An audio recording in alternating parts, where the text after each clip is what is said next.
The Miami Dolphins were one of the most promising teams coming into the NFL season. After last year's 10-6 performance, the Dolphins were looking to capitalize and build off of it.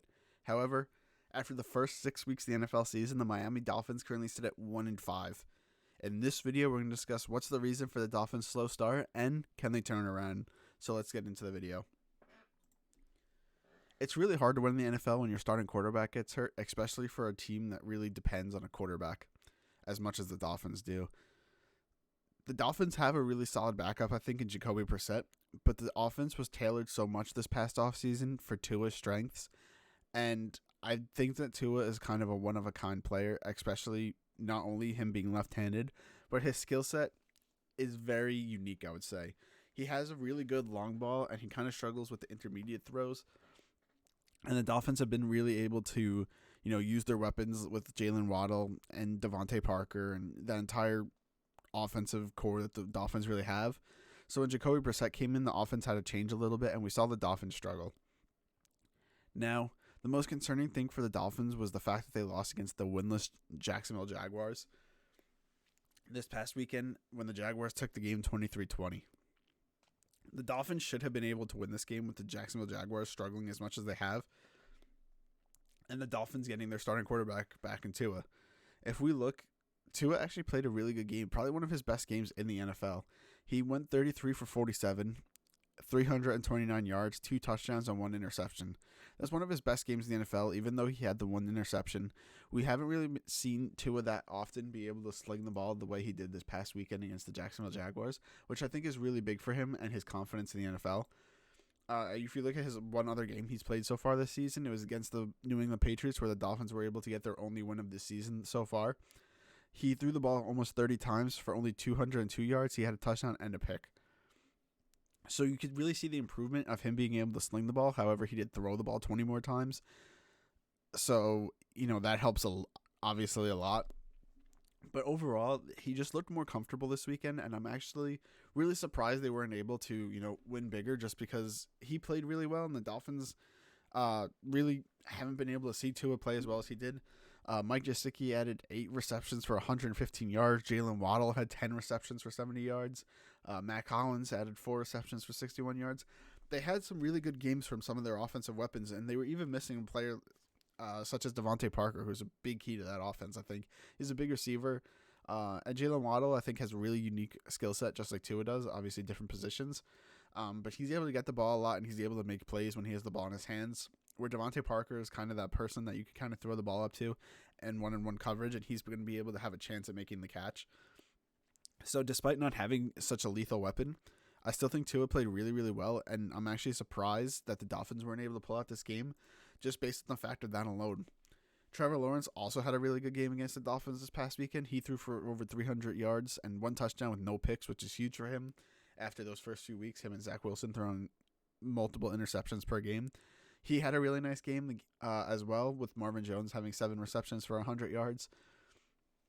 But overall, this Dolphins team was playing okay without Tua. They weren't playing great. I mean, they got absolutely blown out by the Buccaneers, but besides that, they lost to a Colts team that was also struggling 27-17, and they took the Raiders to overtime. I feel like the Dolphins are definitely a much better and more talented team than the Jaguars, especially since I don't think we could use the previous record that they were going into the game to really say how talented the team is. Obviously, going into the Jaguars game, they were 1-4. But we have to look at last season. Not much has changed really on the Dolphins team, which maybe is a bad thing. Obviously, they don't have Ryan Fitzpatrick, who started a lot of games for them last year.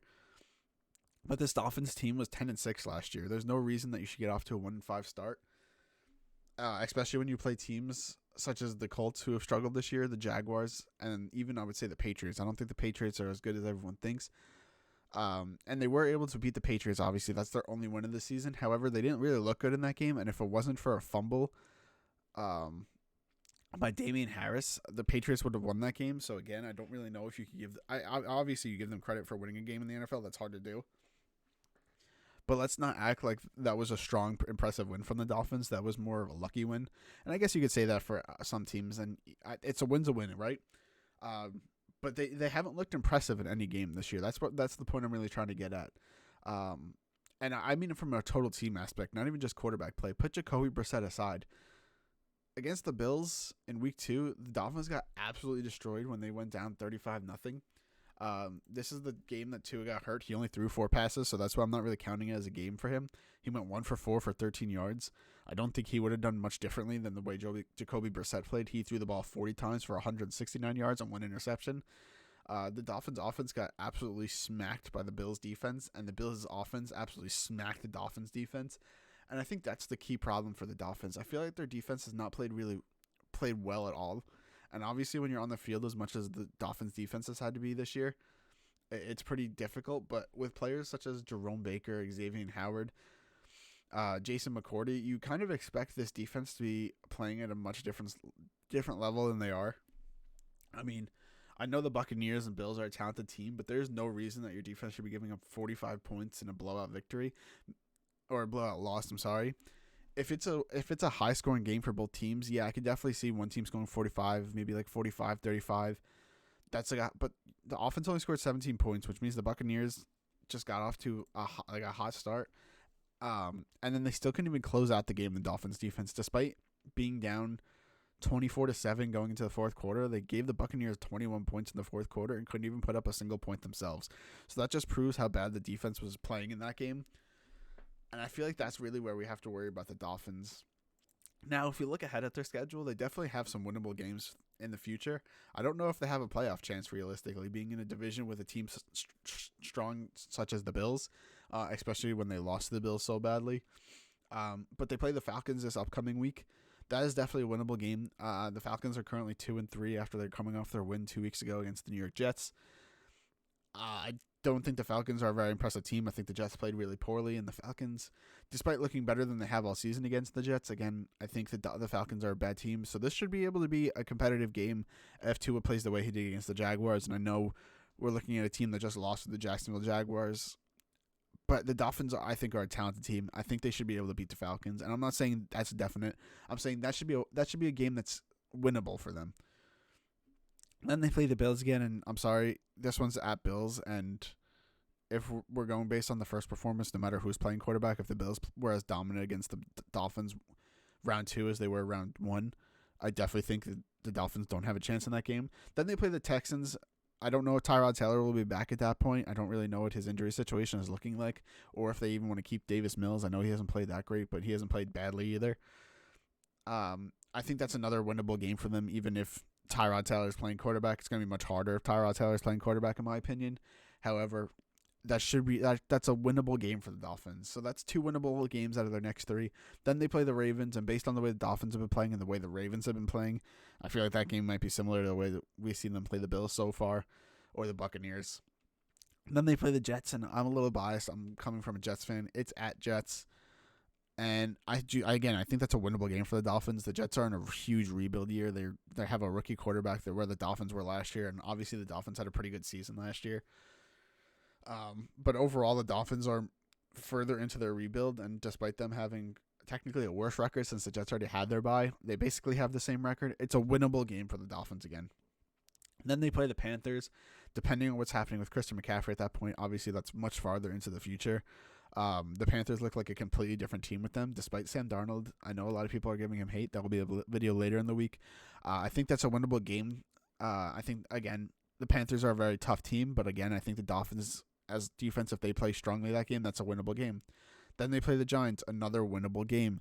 So I don't want to go through every game and be like, oh, this one's winnable, this one's not winnable. I just want to get the point across that they have some winnable games. Their season's not totally out yet.